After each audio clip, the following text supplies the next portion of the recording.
This is what happens to the police cars when they get retired and sold at auction. These were all real police cars. They got a club. It's called, I can't read that name. But they got a club that they all get together and show off their cars. This is the wildest one here. That's cool. The Black Widow. Speedy Patrol. What? Don't touch my car.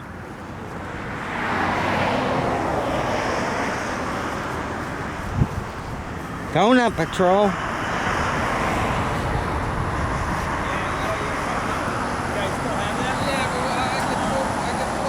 Look at those wheels. Yeah, because they just say, since I don't have a CDL, technically you should have it. Because it's not a regular van or big truck, it's just a muscle.